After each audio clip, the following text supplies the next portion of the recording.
शिव महापुराण की कथा को अपने भीतर धारण करना है, अपने भीतर उतारना है, अपने भीतर, अपने अंदर उसको धारण करना।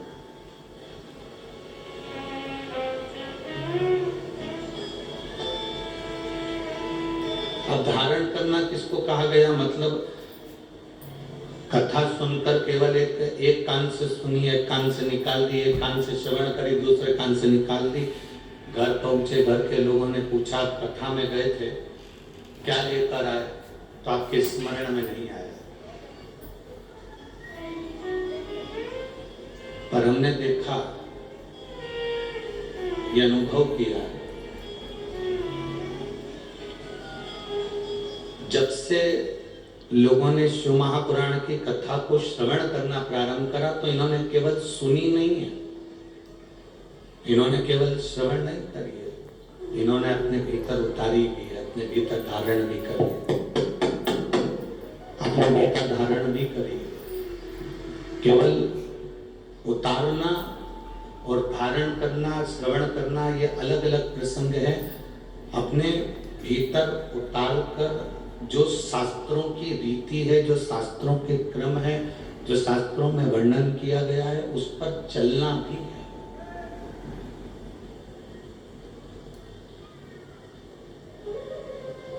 अभी तक लोग जितनी कथाएं सुनते थे, कथा श्रवण करते थे, वो सारी कथा लोग केवल सुनते थे, पर अंदर ना प्रारंभ करा। मतलब अपने भीतर उसको उतारा, अपने भीतर उसको धारण किया, अपने भीतर उसको उतारा।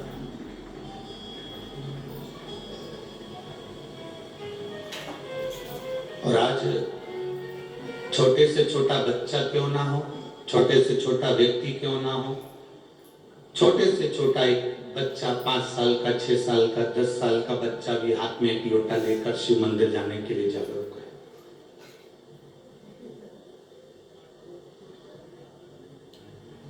और ये जरूरी है।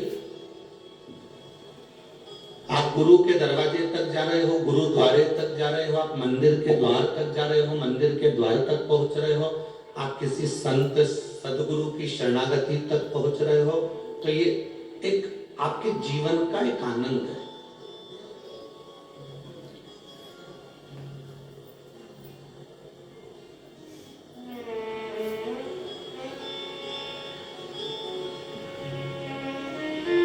कोई किसी सदगुरु से पूछा कि हम मंदिर जाएंगे तो हमको क्या मिलेगा?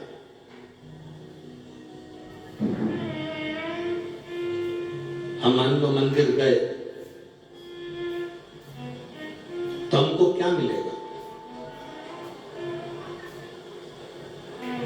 एक सदगुरु से किसी ने पूछा, एक संत से, एक सदगुरु से, एक गुरु से, एक साधु से, एक तपस्वी से, एक साधक से, एक उपासक से किसी ने पूछा कि मान लो हम मंदिर गए,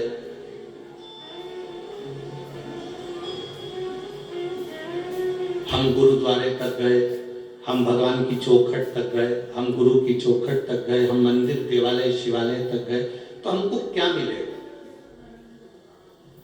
अब कोई कहे कि तुम्हें वहां भगवान मिल जाएगा, कोई कहेगा तुम्हें वहां गुरु का दर्शन मिल जाएगा, कोई कहे तुम्हें वहां पर प्रसाद मिल जाएगा, कोई कहे तुम्हें वहां पहुंचकर बहुत सारा वैभव मिल जाएगा, कोई कहे कि तुम गुरु के दरवाजे तक जाओगे, भगवान के दरवाजे तक जाओगे, गुरु के द्वार तक जाओगे तो तुम्हें बहुत सारा धन, वैभव, सत्ता, पैसा, दौलत सब मिल जाएगी। तो ये शिव महापुराण की कथा नहीं कहती। शिव महापुराण की कथा कहती है जिस दिन आप भगवान के मंदिर, देवालय, शिवालय, गुरु के द्वार तक जिस दिन तुम जाना प्रारंभ कर देते हो, उस समय पर तुम्हारे मन में जब भगवान के दरवाजे पर, गुरु के द्वारे तक जाने का मन में जब विचार आ जाता है, तो ये समझ लेना कि धन दौलत तो एक कोने में पड़ा रहे, उस गुरु की और परमात्मा की जब दृष्टि हो जाती है तो आप वैसे ही अरबपति बन जाते हो।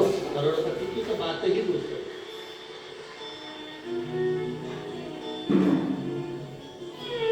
आप उसकी शरणागति के करीब में पहुंचे,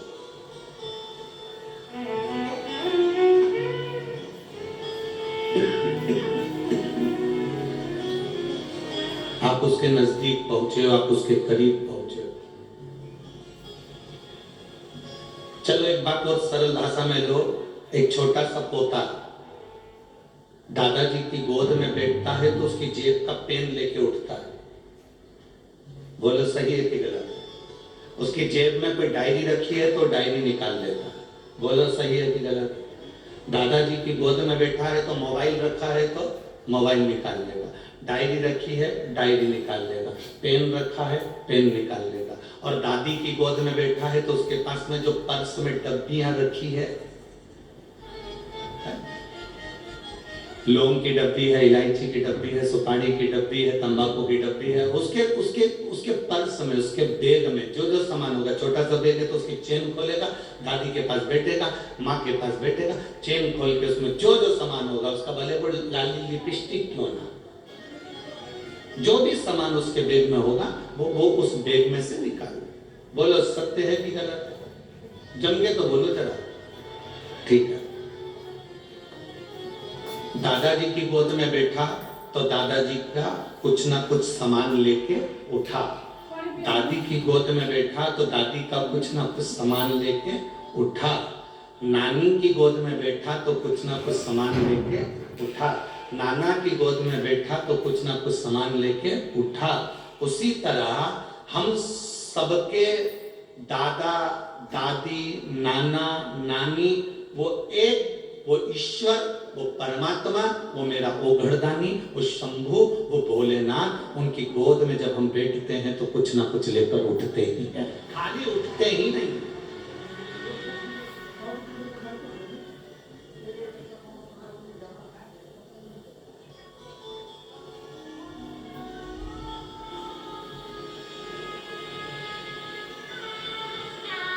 खाली नहीं उठते हम कुछ ना कुछ लेकर उठते।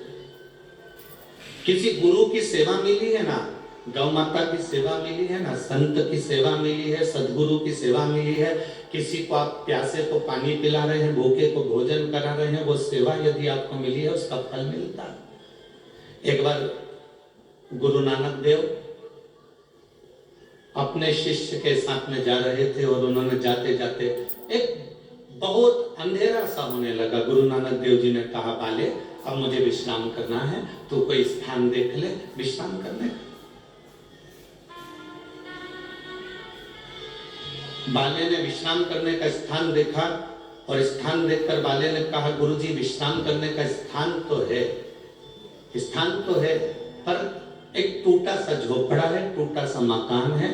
गुरु नानक देव जी ने कहा, हमें ये मकान भी चलेगा, हमें ये झोपड़ा भी चलेगा, चलो। अब गुरु की दृष्टि में कोई जरूरी है कि महल होगा तो ही श्रेष्ठ होगा, झोपड़ा होगा तो भी श्रेष्ठ।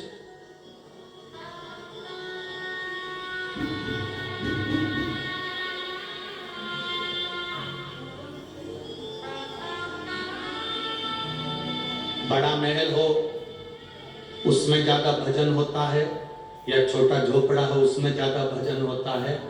ये झोपड़े और महल से मतलब नहीं होता, उसमें रहने वाले जो जीव हैं, उसमें रहने वाले जो व्यक्ति हैं, उसमें रहने वाले जो परिवार के लोग हैं, उनसे मालूम पड़ता है कि रहने पर भजन कितना हो रहा है, रहने पर कीर्तन कितना हो रहा है।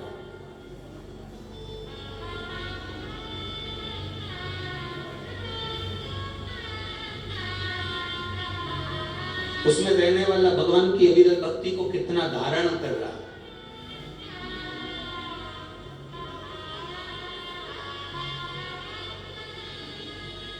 राजा भैया जायसवाल जी, हम एक बात कहना चाहेंगे। हम बहुत सारी कथा करे, कथा करते करते वनी पहुंच गए, पर एक सत्यता का विषय, हम सुबह सुबह मॉर्निंग वॉक करने के लिए उठते हैं, तो ऐसा कहीं नहीं कि कहीं नहीं उठते, सब जगह उठते,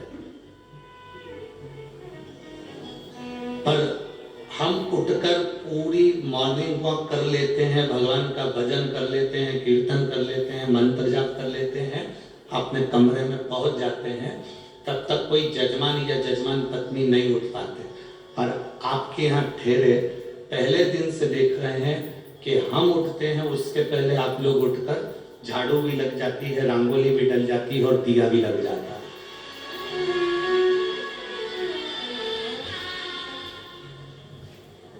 ये प्रभु कृपा।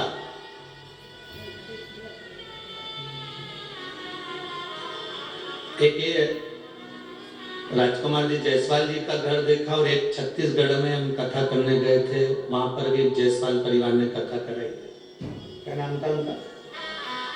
वेणुगोपाल जायसवाल। वो वेणुगोपाल जायसवाल की धर्म पत्नी स्कूल में टीचर, और वेणुगोपाल कोई कंपनी में काम करता है। हाँ, कोई छोटा मोटा वो काम करता, वेणु शंकर जायसवाल। अब उन्हें कथा ले, अब कथा ली, और कथा लेने के बाद वो 3 बार कुबेरेश्वर धाम पर आया। अब 3 बार में से 2 बार तो हम नहीं मिले, 1 बार हम उसको मिले। हम थे ही नहीं 2 बार में, तो जिस समय हम वहां थे उस समय वो मिला। वेणु शंकर जायसवाल, छत्तीसगढ़ कौड़िया है ना, कौड़िया।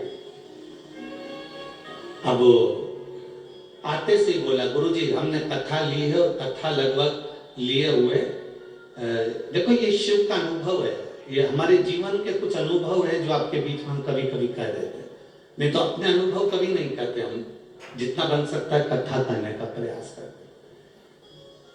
उसने कहा गुरुदेव कथा ली है और 4 महीने बचे हैं, और 1.5 साल पहले हमने कथा ली। हमने कहा हो गई तैयारी? कहने लगा गुरुदेव पत्नी टीचर है, और मैं एक जगह पर काम करता हूँ, साधारण सा मेरा परिवार। हमने कहा कथा का क्रम देख रहे हो, इतना बड़ा क्रम होता है, कितना पंडाल की व्यवस्था, मंच की व्यवस्था, साउंड की व्यवस्था, भोजन की व्यवस्था, बैठने की व्यवस्था कितनी होती है वेणुगोपाल जी। तो कहे गुरुजी पहले तो इतना नहीं था, पर अब देखकर तो बहुत थोड़ा सा लग रहा है। हमने कहा क्या चाहते हो? तो क्या बस कथा ली है, कथा हो जाए। हमने कहा विश्वास है ना तुमको कि भोलेनाथ कथा करने आएंगे और कथा करवाएंगे और कथा सुनेंगे? कहाँ पूरा है? तो हमने कहा बस बाबा से विनती करो और तैयारी करो।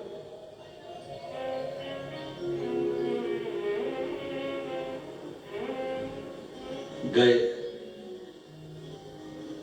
उनके दोस्त ने उनको कह दिया कि एक प्लाट खरीदना है, और उस प्लाट में मैं चाहता हूं कि तू भी मेरा पार्टनर बन जाए।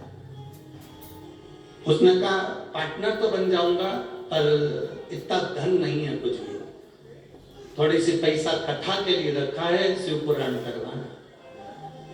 तो कहा जो शिव पुराण के लिए रखा है चल वही लगा दे उसमें से। वो शिव पुराण का थोड़ा बहुत जो इकट्ठा करके रखा था वो प्लाट में लगा दिया। वो प्लाट आ गया शहर के अंदर। शहर में ऐसी जगह आ गया कि उसको एक कंपनी को जरूरत पड़ गई। 4 महीने के अंदर ही कंपनी ने वो प्लाट करोड़ों में खरीद लिया, और करोड़ों में खरीदा और बाबा की कथा। एक विश्वास की दृढ़ता होती है, एक भरोसे की दृढ़ता होती है।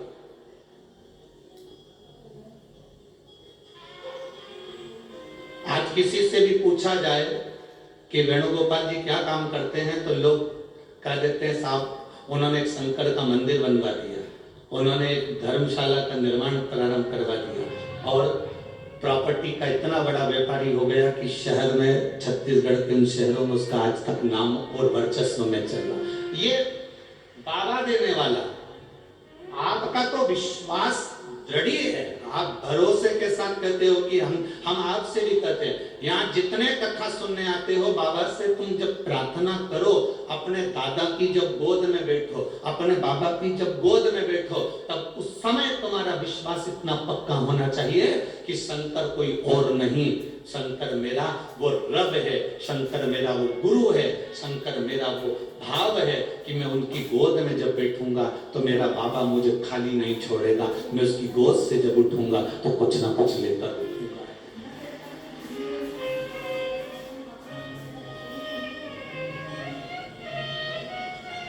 एक महिला यहाँ पर बैठी है जिसको डॉक्टर ने भी नीचे बैठने का मना कर दिया था। पांव में तकलीफ थी, घुटने में तकलीफ थी, कमर में तकलीफ थी, गैप था, और डॉक्टर ने कह दिया था कि तुम नीचे कभी नहीं बैठ पाओगे। वो पहले दिन कथा सुनने के लिए आई थी तो साथ में स्टूल लेकर आई थी, और उसने सुना पहले दिन की कथा में कि अगर दिल से बैठकर सुन रहे हो तो जो मांगोगे, ये घुटने का दर्द, ये कमर दर्द, तो तुम हमें लिखकर भेजोगे। आज उसने पत्र भेजा। राधिका जोशी भद्रावती जिला चंद्रपुर से आई है। कहीं बैठी हो तो हाथ हिला दे। भद्रावती जिला चंद्रपुर। 3 साल से मेरे पैरों में तकलीफ थी। ऐसा कोई हॉस्पिटल नहीं है जिसमें मैंने इलाज नहीं करवाया। नीचे 3 साल से नहीं बैठ पाई थी। कहाँ है? हाथ हिलाओ एक बार। हाँ ठीक है, ठीक है, ठीक है। 3 साल से मैं नीचे नहीं बैठ पाई थी। पर पहले दिन की कथा में आपने जो वर्णन किया था, उसके बाद मैंने भी मन में सोच लिया, भोलेनाथ मैं कल कथा सुनने के लिए आऊंगी। अगर तूने मुझे इतना बल दे दिया, मैं नीचे बैठकर कथा सुनना चालू कर दूं, मेरा पांव चलने लगेगा, तो मैं तेरी 7 दिन की कथा सुनूंगी। बाबा 2 से 3 दिन मैंने यहाँ कथा सुनी और बाबा की कृपा से मेरे पैरों ने काम करना प्रारंभ करा। घर पर भी मैं नीचे बैठ सकती हूँ, कथा में भी नीचे बैठ। ये शिव तत्व, बैठो बहन, शंभु। शिव तत्व ओघड़ी शंभु है।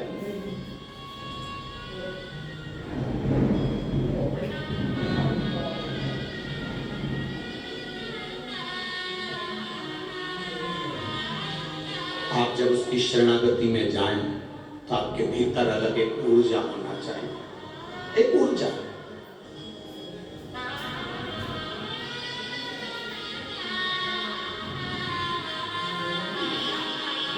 हम जिस नगर में, शहर में, सीहोर में रहते हैं, उस नगर में, शहर में, सीहोर में जिस रोड पर रहते हैं, वहां हमारे पास में डाकघर है, पोस्ट ऑफिस, और पीछे वाली रोड पर गुरुद्वारा।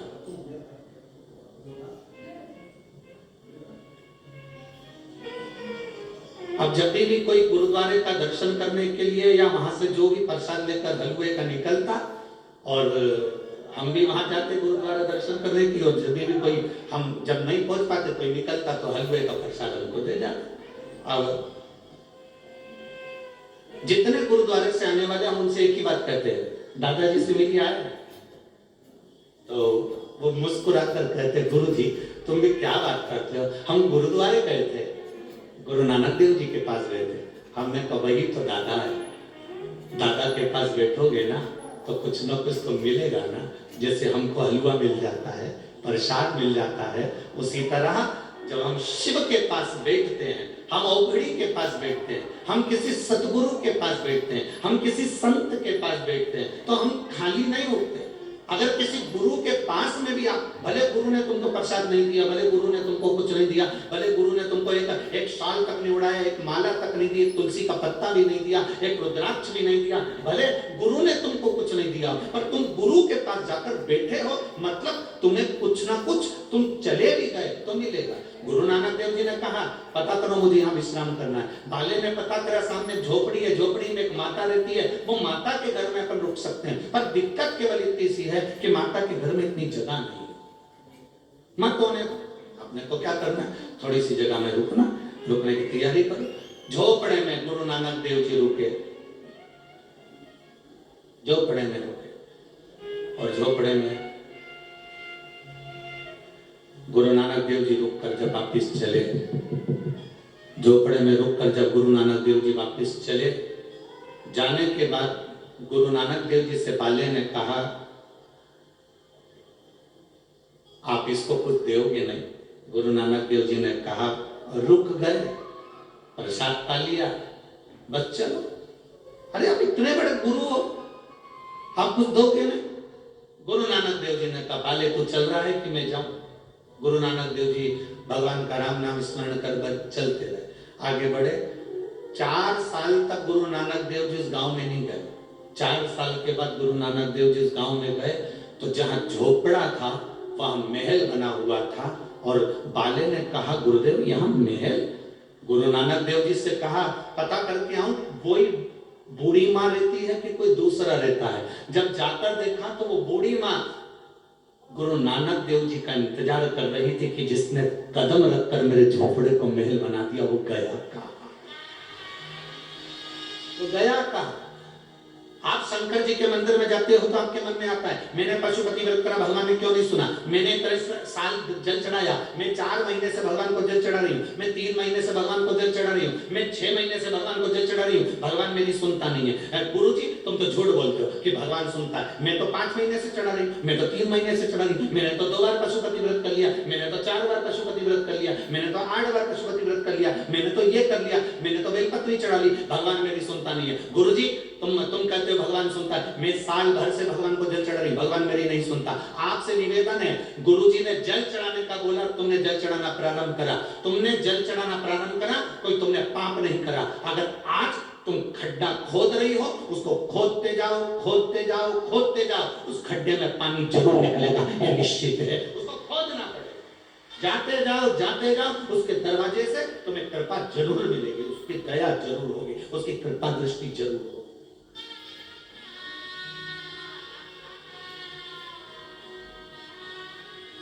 शंभो शरणे हरि मांगो घड़ी रे घड़ी दुख काटो दया करी न दर्शन आओ। शंभो शरणे मांगो घड़ी रे दुख काटो दया करी न दर्शन आओ। हम उसके दरवाजे से कुछ नहीं मांगे तो भी सब कुछ देता है, सब कुछ। हम बस उसके द्वार तक पहुंचे, हम बस उसकी चौखट तक पहुंचे।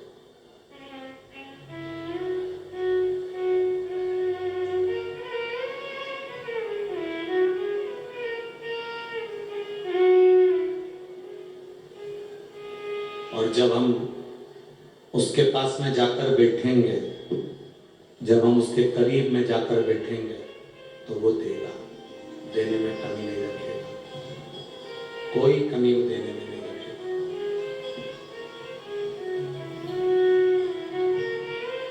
तेरे मंदिर में आना मेरा काम है और मेरी बिगड़ी बनाना। इनको बढ़ा दो बाबा। तेरे मंदिर में आना मेरा काम है और मेरी बिगड़ी बनाना तेरा काम। हम पहुंचे उसके दरवाजे पर, वो स्वीकार करेगा, आपको स्वीकार।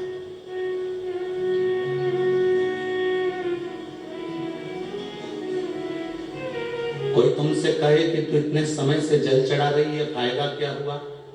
फायदा नहीं देखना,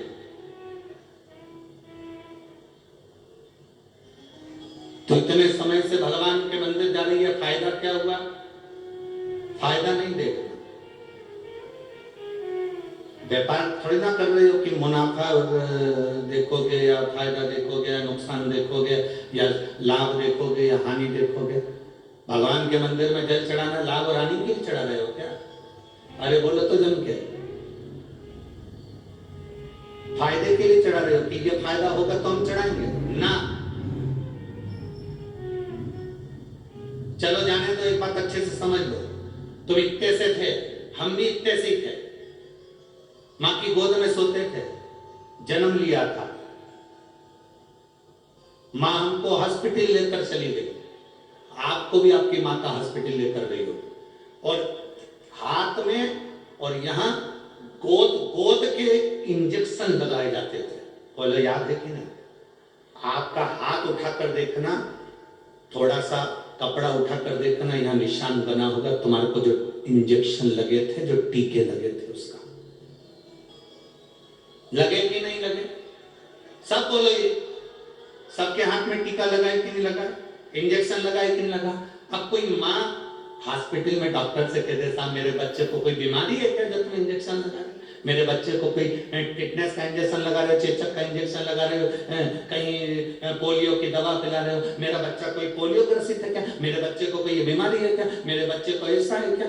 डॉक्टर क्या कहता है, देखो आज अगर इसको कष्ट हो गया, आज अगर इसको तकलीफ हो गई तो हो जान दो, 2-3 दिन बुखार आएगा, 2-3 दिन रोएगा, रात भर जागेगा, क्योंकि इंजेक्शन का, टीके का दर्द होगा। तुम्हें भी जागना पड़ेगा, टेंशन मत लो। अगर आज इंजेक्शन लग गए, आज अगर पोलियो की दवा पी ली, आज अगर चेचक के इंजेक्शन टीके लग गए, तो ये आखिरी तक, इसके मरते दम तक इसको ये बीमारी लौट कर नहीं आएगी, इसकी गारंटी हमारे पास है।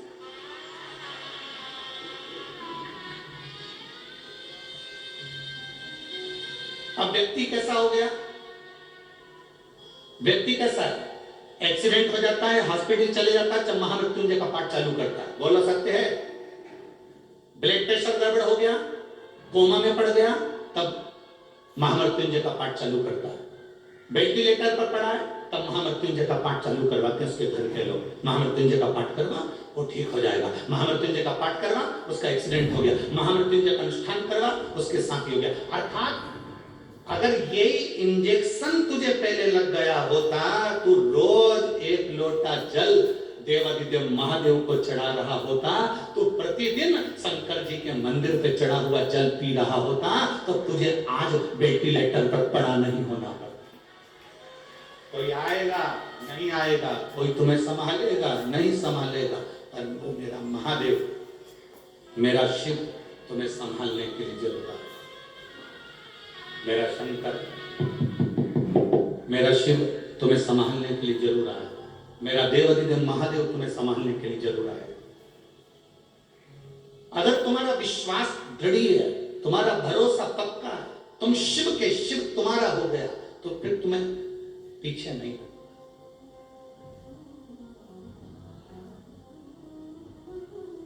फिर तुम्हें नहीं सोचो, फिर तुम्हें टेंशन नहीं लेना।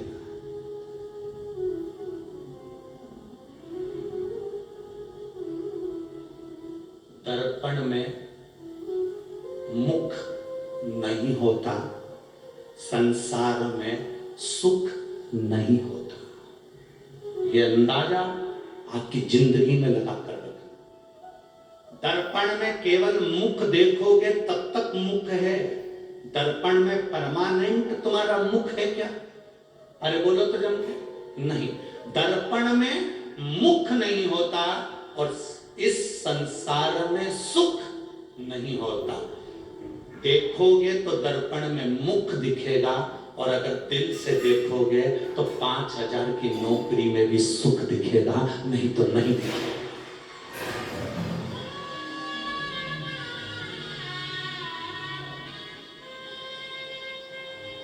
दर्पण में परमानेंट मुख नहीं होता, देखोगे तब दिखेगा।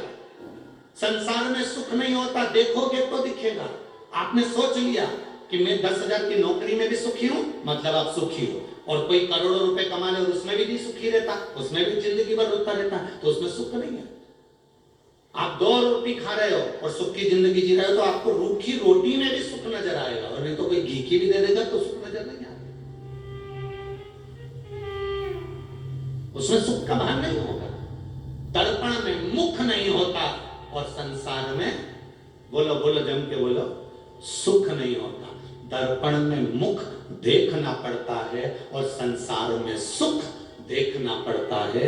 आपके घर में जितना धन है, जितना वैभव, जैसी गाड़ी, जैसा बंगला, उसमें आप सुख देखोगे, आपको सुख मिलेगा।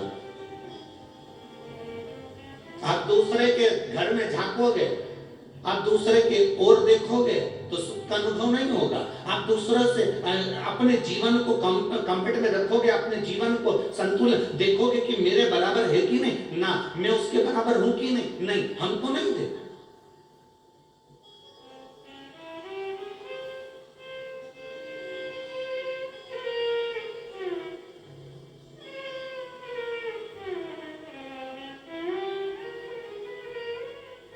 महाराज,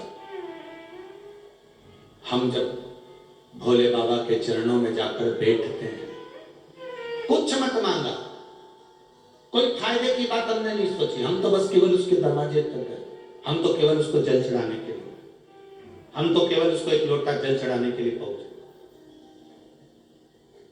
अब आके उसको, तेरे मंदिर में आना मेरा काम है, मेरी बिगड़ी बनाना तेरा काम है। तेरी चौखट पर मैं आ ही गया, मुझे दर्शन दिखाना तेरा काम। हम उसकी चौखट तक पहुंच गए, आगे फिर उसकी मर्जी है, वो दर्शन देगा ना देगा, वो हमको संभालेगा ना संभालेगा।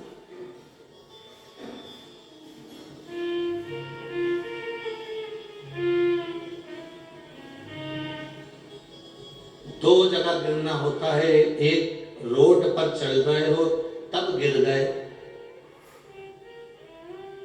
और एक मंदिर में दर्शन कर रहे हो तब गिर गए। दो जगह गिरना, दो जगह गिरने का क्रम, एक रोड पर चलते चलते गिर गए, एक मंदिर में गिर गए।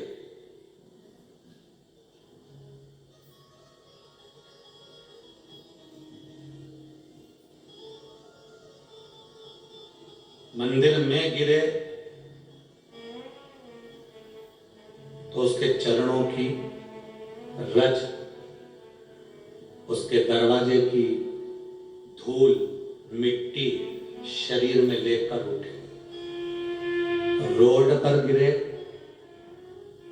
संसार के लोगों की वो भाग दौड़, वो मिट्टी लेकर उठे। बनी में गिर जाओ तो कोयला लेके उठे।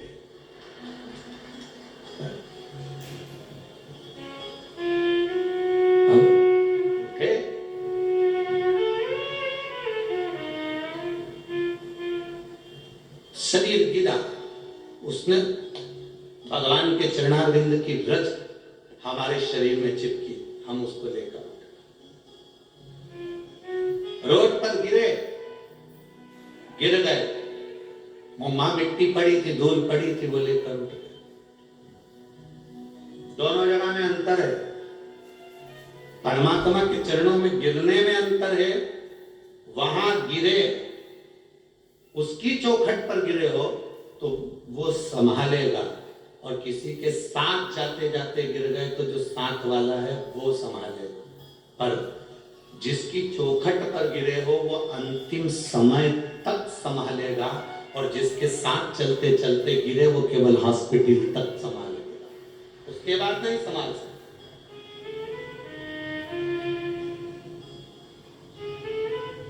शंभो शरणे पड़ी मांगू घड़ी रे घड़ी, दुख तारो दया करी ने दर्शन आपो, दया करी ने दर्शन।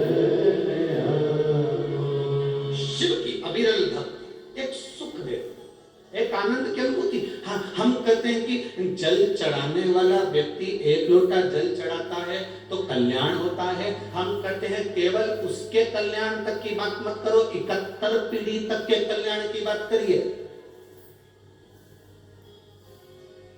बोलो ईमानदारी से बोलो रे जीजियों, जितने लोग कथा सुन रहे हैं यहाँ, बणी की जीजी और बणी के जी जाओ, जरा अच्छे से बोलना, समझदारी से बोलना। शिव पुराण सुनने से पहले जितने महाराज तुमको कथा सुनाते थे वो 7 पीढ़ी की बात करते थे। बोलो करते थे कि नहीं करते? 7 जन्म की बात करते थे कि नहीं करते थे? केवल शिव महापुराण में तुमने 71 पीढ़ी सुनी है, इसके पहले सुनी क्या? कि कोई भागवत में, रामायण में, गीता में वर्णन किया हो कि 71 पीढ़ी का वर्णन केवल शिव महापुराण के अंतर्गत, विदेश संहिता के अंतर्गत वर्णन किया गया कि ये। और अगर पुराण भी नहीं पढ़ सकते तो उज्जैन के ऋण मुक्तेश्वर मंदिर में जाओ, जहां पर पत्थर पर अंकित लिखा है कि शिव महापुराण की कथा का स्मरण करने वाला, सुनने वाला अपनी 71 पीढ़ी को तार देता है। ये वहां उज्जैन की भूमि पर भी लिखा। अगर शिव महापुराण को नहीं खोल सकते, नहीं पढ़ सकते, तो आप वहां पढ़िए।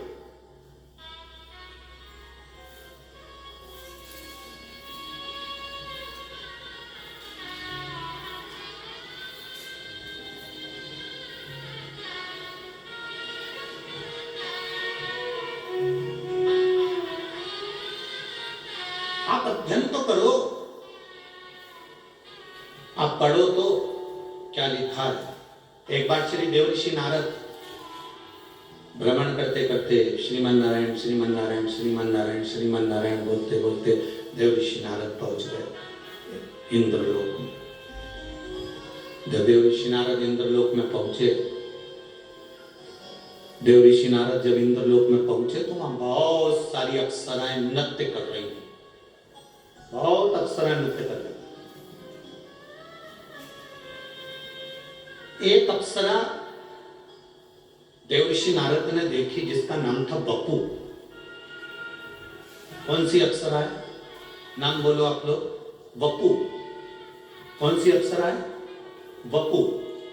एक वपू नाम की अप्सरा वहां एक कोने में खड़ी थी, ना नृत्य कर रही थी ना गायन कर रही थी, खड़े, जिसके मस्तक पर त्रिपुंड लगा हुआ था।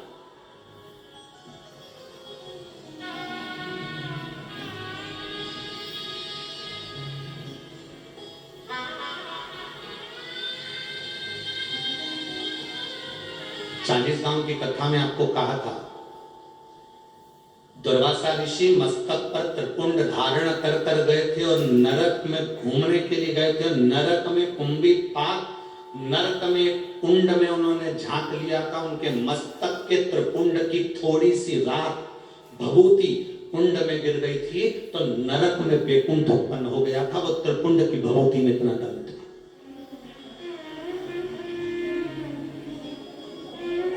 शिवजी पे चढ़ी हुई भभूत में इतना दम था। आप लोगों से निवेदन है, आप रोज भभूति नहीं लगा सकते, आप रोज त्रिपुंड नहीं लगा सकते, आप रोज भगवान का चंदन मस्तक पर नहीं लगा सकते, तो भगवान के ऊपर जो जल चढ़ता है उस जल को अपने ऊपर छीट लिया करो। 24 घंटे एनर्जी रही, 24 घंटे बल।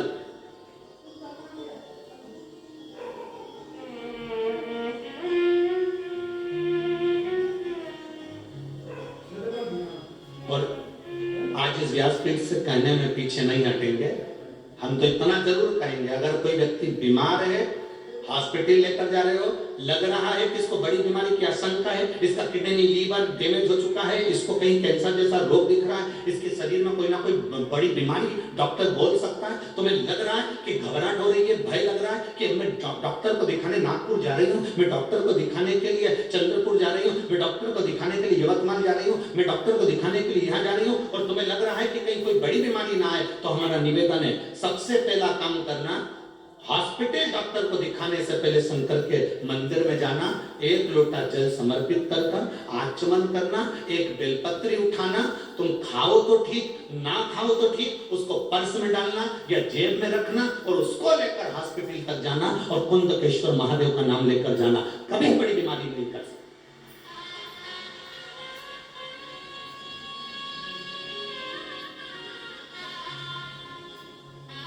उससे मिलने से पहले, डॉक्टर से मिलने से पहले महादेव से मिलो। अकाल मृत्यु वो मरे जो काम करे चंडाल का, काल उसका क्या बिगाड़े जो भक्त हो महाकाल का। जो शिव की आराधना करता हो, शंकर से मिलकर गया, शिव से मिल।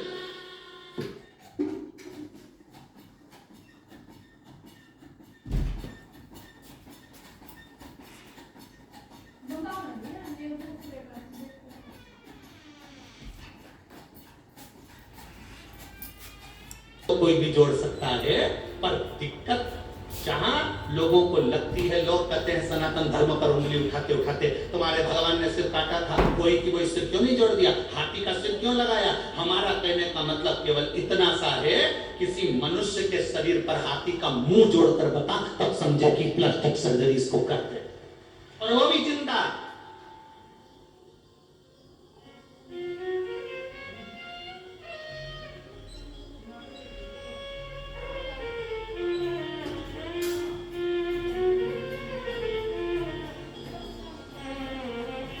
एक व्यक्ति ने हमसे कहा, गुरुजी देखो तुम्हारे सनातन धर्म में, तुम्हारे हिंदू धर्म में कितनी सारी पुराण हैं, कितने सारे वेद हैं, कितने सारे शास्त्र हैं, कितने सारे ग्रंथ हैं, और हमारे धर्म में केवल एक, बाकी के जितने धर्म सब में एक पुस्तक, एक ग्रंथ, एक किताब है, और तुम्हारी इतनी किताब। हमने उनसे कहा हम पूरी लाइब्रेरी लेकर चलते हैं।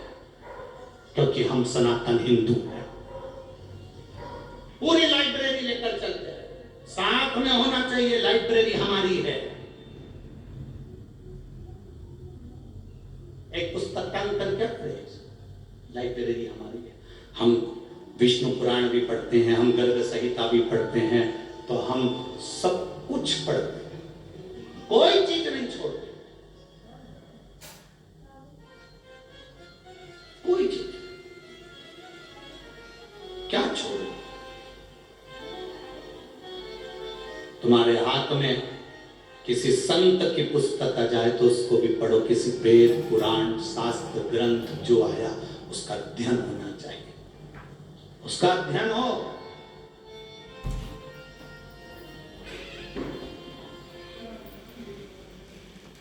अब वो समय नहीं रहा जिस समय में केवल एक कथा वाचना चालू कर दो, इनका जन्म यहाँ हुआ, उनका जन्म वहां हुआ, उन्होंने ये करा, उन्होंने वो करा, और कथा पूरी हो गई। 4 भजन सुना दिए, सबको ताली बजवा दी, थोड़ा बहुत नाच लिए, कूद लिए, और कथा पूरी हो गई। शिव महापुराण में तो इतना समय भी नहीं होता कि एक भजन की जगह 2 भजन गा लिया जाए। एक भजन के लिए भी थोड़ा सा समय बीच में फंसाना पड़ता है, तब जाकर कोई भजन हो पाता है, नहीं तो वो कथा इतनी लंबी तक चल जाती है कि आपके भीतर शिव तत्व कैसे प्राप्त हो। हम जिसके लिए आए, हम जिस परमात्मा को प्राप्त करने के लिए आए, हम जिसके दरवाजे पर आए हैं, वो हमें कैसे मिले। हम गुरु के दरवाजे पर जाएं, और उस गुरु के दरवाजे पर जाएं, तो हम अगर गुरु के दरवाजे पर पहुंचे, भले हमारा गुरु वहां सामने नहीं हो, पर गुरु ग्रंथ भी अगर वहां पर है, तो उस ग्रंथ में गुरु का दर्शन होना चाहिए। उस ग्रंथ में गुरु का दर्शन हो तो समझ लेना कि तुम्हारा गुरु के दरवाजे जाना सार्थक हुआ, तुम्हारा गुरुद्वारे जाना सार्थक हुआ। तुम मंदिर में जाओ, और मंदिर में जाने के बाद तुम अगर भगवान को जल चढ़ाते समय तुम्हारे भीतर की इंद्रियां आनंदित ना हो जाए, तो तुम्हारा फिर मंदिर जाना व्यर्थ है। आनंदित होना चाहिए कि मैंने जल चढ़ाया तो मेरी इंद्रियां आनंदित हुई।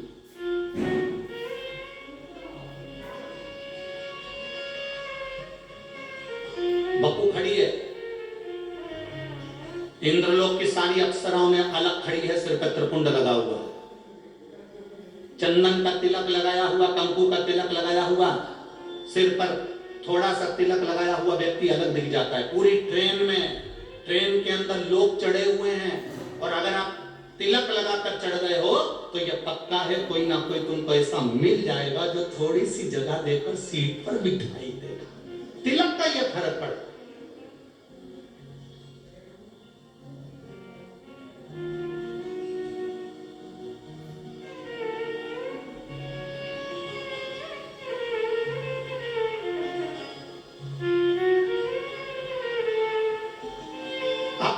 तिलक लगाए आपको सम्मान मिलेगा।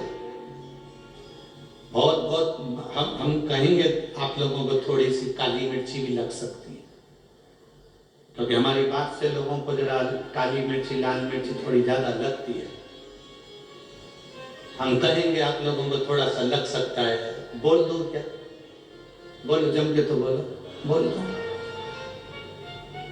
एक कायदे के वस्त्र जब पहनकर आप कहीं जाते हो ना, तो किसी के बाप में दम नहीं है कि तुम पर निगाह उठाकर देख ले।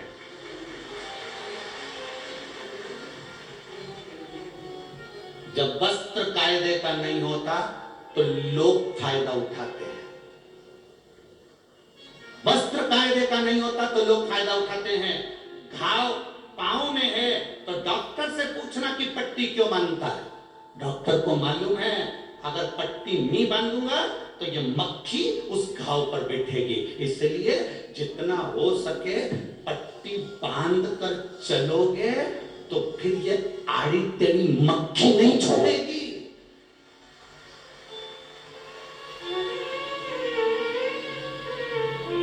मक्खी झूमती तब है जब घाव दिखते हैं, जब हमारा शरीर लज रहता है।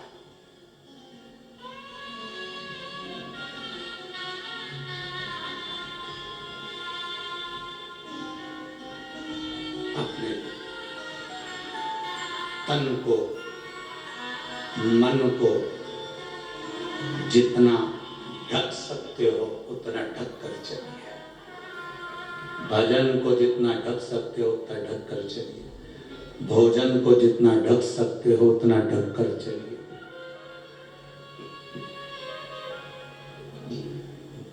भजन, भोजन, धन और नारी जितनी पर्दे में रहती है उतनी सेफ रहती है, उतनी सेफ है। भजन पर्दे में, माला जप रहे हो गौमुखी के अंदर, भोजन कर रहे हो थोड़ा अंदर।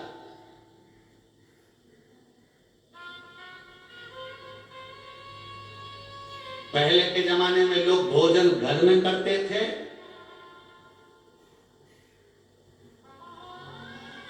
और सोच कर्म करने के लिए बाहर जाते थे, फ्रेश होने बाहर जाते थे। आज के जमाने में बाहर खाते हैं, घर में। विचित्र है ना, विपरीत।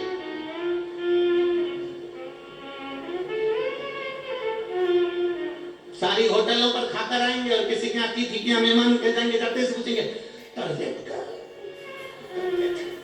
अब तू जब इतना पूरी होटलों में खाकर पीकर आया, खूब शान सत्ता से बड़े बड़े 5 स्टार में खाया, वहां टॉयलेट जाता। आते से ही अतिथि के घर में हमको पहले घर में खाते थे, बाहर जाते थे, अब बाहर खाते हैं। इतना विचित्र। और क्या करते हैं, हम बहुत पढ़े लिखे हैं। अरे शून्य हो,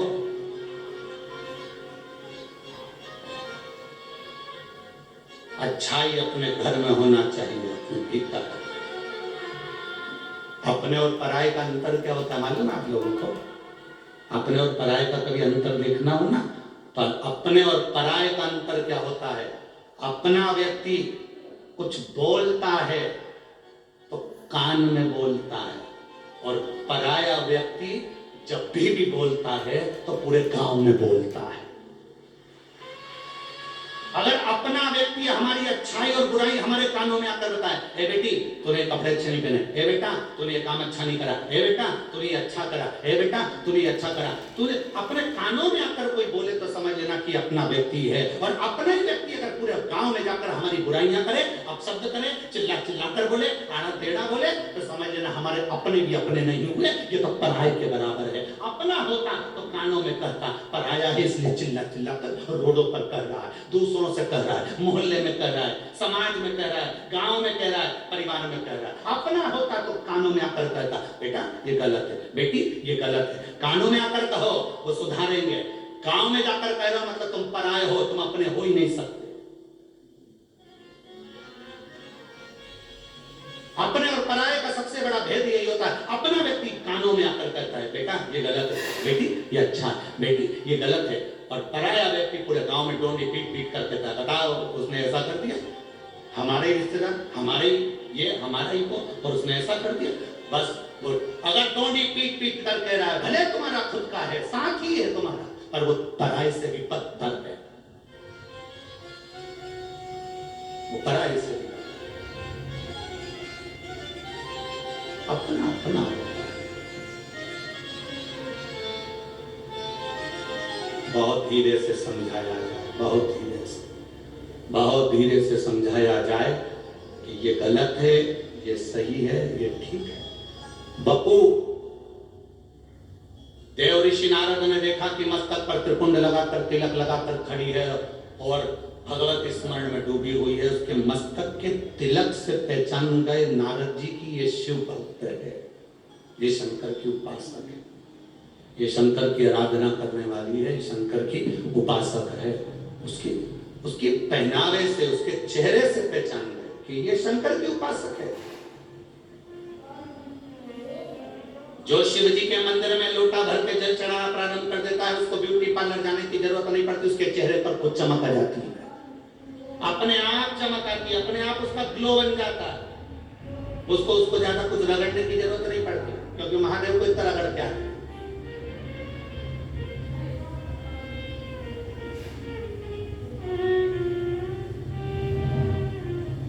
33 कोटि देवताओं के मंदिर में सबसे ज्यादा चकाचक आज के जमाने में महादेव ही हैं।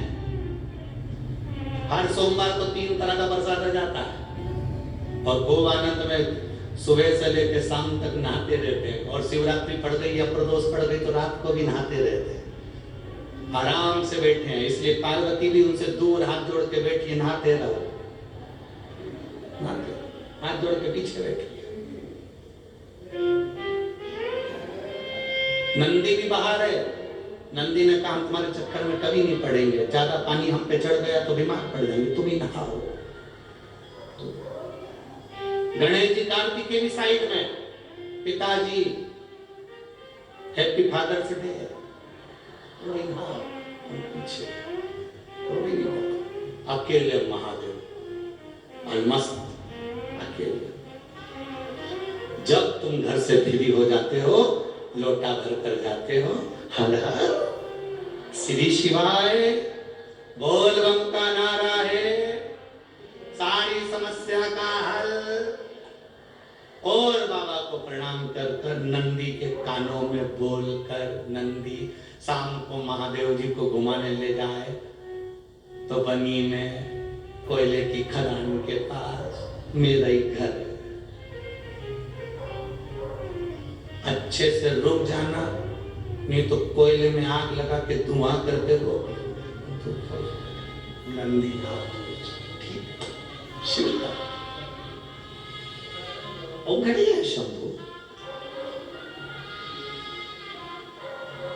और मेरे भोले तेरा सहारा है, मेरे भोले तेरा सहारा है, मेरी नैया का तो किनारा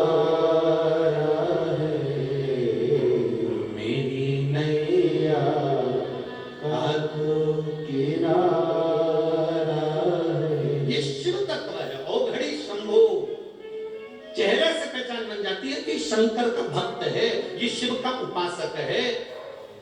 शिव महापुराण तो यहां तक कहती है अगर शंकर के मंदिर भी ना गए हो तो कोई शंकर के भक्त का केवल दीदार कर लो तो शंकर की आराधना पूर्ण हो जाती है, शिव की आराधना पूर्ण हो गई, शिव की भक्ति पूर्ण।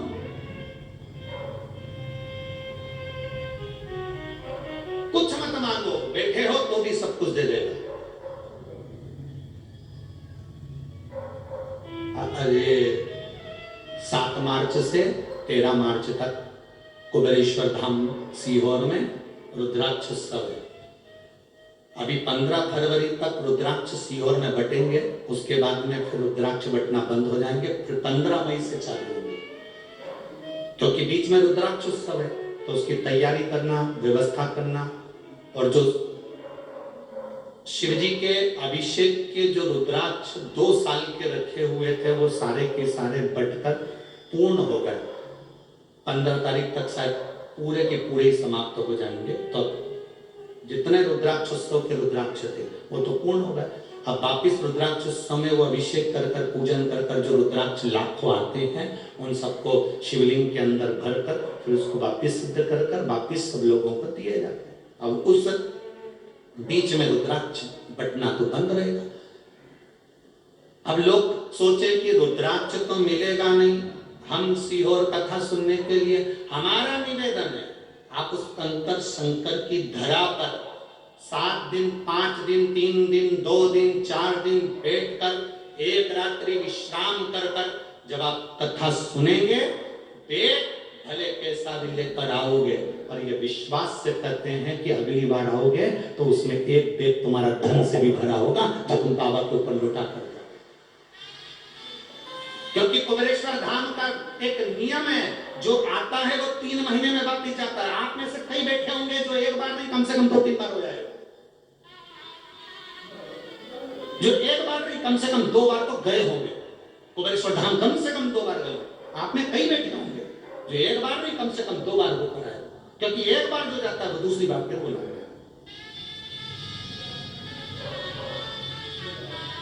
7 मार्च से 13 मार्च तक रुद्राक्ष उत्सव में भले रुद्राक्ष ना मिले, पर प्रयास करना परिवार के साथ, कुटुंब के साथ, घर के साथ दोस्तों के साथ, सहेलियों के साथ अपना डेरा कुबेरेश्वर धाम पर हम 7 दिन, 5 दिन, 3 दिन, 2 दिन बैठकर कथा कर उस तत्व ग्रहण करें, उस कंकर शंकर की भूमि पर रहें जो 12 ज्योतिर्लिंग के बीच में है, और वहां रहकर हम कथा और शिव पुराण का आनंद लेकर श्री शिवाय नमस्तुभ्यं कहकर बाबा से अपने दिल की बात कहें। रुद्राक्ष तो मिल जाएगा, बाबा चाहेगा तो कभी भी प्राप्त होगा, पर कथा कुबेरेश्वर धाम पर साल में केवल एक ही दिन, एक ही बार प्राप्त होती है, जिसके लिए लोग तरसते हैं और वहां कर बैठकर कथा का तत्व ग्रहण करते हैं। उसको सुनना है, उसको धारण करना है। और तुम आओगे, तुम तो भगवान की कथा लेने के लिए आ रहे हो, कथा सुनने के लिए आ रहे हो, अपनी झोली भरने के लिए आ रहे हो, चोटे भी बहुत आएंगे। और सावधान इंडिया, मैं बनी के यहाँ के कलेक्टर महोदय को, एसपी, डीएसपी, कमिश्नर, यहाँ के एसडीएम, यहाँ के टीआई और यहाँ के सारे प्रशासनिक अधिकारियों को धन्यवाद दूंगा, जिन्होंने कथा के एक दिन पहले ही यहाँ इतने चोर लोग आ गए थे, चेन और मंगलसूत्र काटने वाले, सबको उन्होंने बस में भर लिया और जेल में बंद कर दिया। मैं धन्यवाद दूंगा यहाँ की पूरी प्रशासन, बहुत बहुत साधु।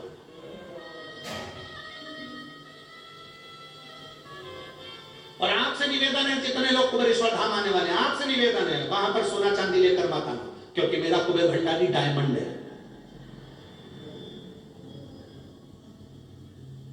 तुम्हारा सोना चांदी लेकर मत आना, मेरा कुबेर भंडारी पारस मणि है। पारस मणि जानते हो, जिसको छूता है लोहे को भी सोना कर देता है। तो तुम आना, छूना, सोने होकर चले जाना। बाद में 3 महीने बाद फिर आकर कुबेरेश्वर धाम पर बताना कि बाबा ने दिया कि नहीं दिया। तुम सोना चांदी लेकर मत आना, तुम्हारी अंबानियां लेकर मत आना, तुम्हारा जेवर आभूषण और महंगा वाला मोबाइल लेकर मत आना। तुम तो जिसपे तुम्हारा फोटो अच्छे से खींच सको बस वो लिया, बाकी के जाना। हमें करना क्या? भजन और स्मरण, भक्ति, अविरल भक्ति को। तुम्हारे चेहरे का तेज बताएगा कि तुमने शिव तत्व कितना प्राप्त करा। बपू अप्सरा इंद्रलोक में साइड में खड़ी है, सिर पर त्रिपुंड लगाए, नारद जी पहचान गए ये कोई साधारण नहीं, ये शिव की उपासक है, ये शंकर की उपासक है। और पहचान ऐसे ही होती है हमारा, कैसे?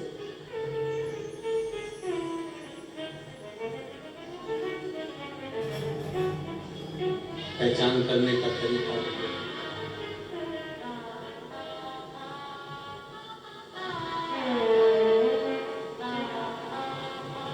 और हो के नंदी पे सवार,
अपने मन की बात बड़े भाव के साथ दिल से हृदय से प्रार्थना करिए।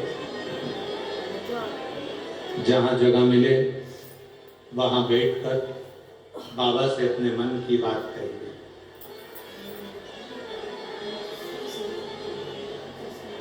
कार्यकर्ता भी जहाँ जगह मिल जाए वहाँ बैठे और बाबा से प्रार्थना करें, बड़े भाव के साथ आनंद के साथ दिल से बाबा से मिले।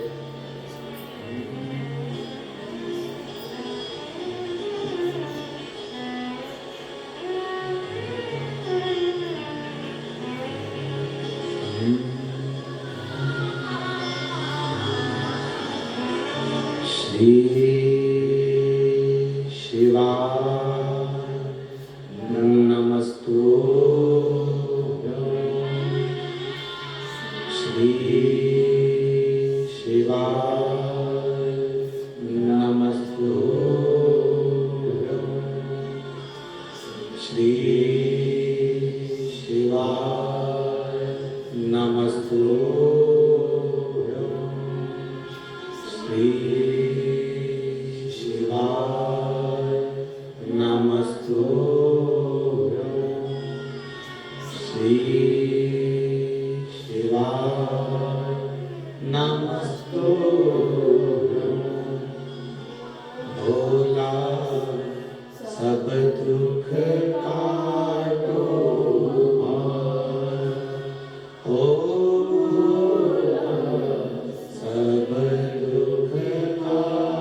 बपू अप्सरा के पास में देवऋषि नारद ने जाकर कहा,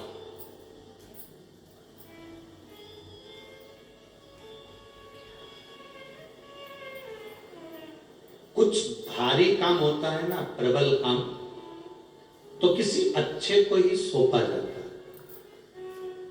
किसी अच्छे को ही दिया जाता है। कई लोग ये विचार करते हैं कि मंदिर में जैसे 4 ट्रस्टी हैं, गुरुद्वारे में कोई 5 लोग ट्रस्टी हैं, गुरु के आश्रम में कोई 5 लोग 6 लोग ट्रस्टी हैं, या किसी मंदिर में, शिवालय में, देवालय में कोई 5-7 लोग ट्रस्टी हैं। 4 लोग कोई काम ही नहीं करते और एक व्यक्ति बहुत काम करता है। लंगर लगाना है तो वही लगाएगा, व्यवस्था करना है तो वही करेगा, मंदिर में जल भरना है तो वही भरवाएगा, नल की मोटर सही करवाना है तो वही करवाएगा, कहीं कुछ पकवान बनवाना है तो वही बनवाएगा, मंदिर की पुताई करवाना है तो वही करवाएगा, कोई कपड़ा सिलवाना है तो वही सिलवाएगा। तो कभी कभी उसकी पत्नी उससे कहती है, तुम फ्री हो क्या? इतने सारे ट्रस्टी हैं, इतने सारे काम करने वाले हैं, इनको कोई काम नहीं मिलता और आप ही आपको काम करना पड़ता। पत्नी को खुश होना चाहिए।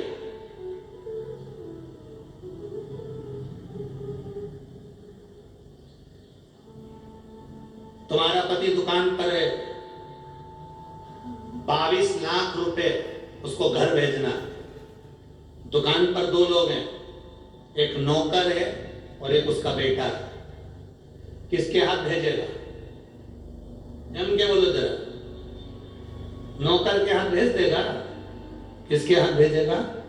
बेटा के हाथ। मंदिर में, शिवालय में, देवालय में, गुरुद्वारे में, संत के यहाँ, गुरु के यहाँ, किसी मंदिर, देवालय, तीर्थ में अगर तुम्हें सेवा करने का मौका मिल रहा है, यदि तुम्हारा शरीर इस काम के लायक है कि भगवान के मंदिर में झाड़ू तुझे लगवाना है, पुछाई तुझे करवाना है, ये काम तुझे करवाना है, लंगर तुझे लगवाना है, भंडारे तुझे चलवाना है, तो तुम अगर ऐसा काम कर रहे हो तो ये मान कर चलना तुम महादेव के बेटे हो, इसलिए तुम पर काम अच्छा सौंपा है।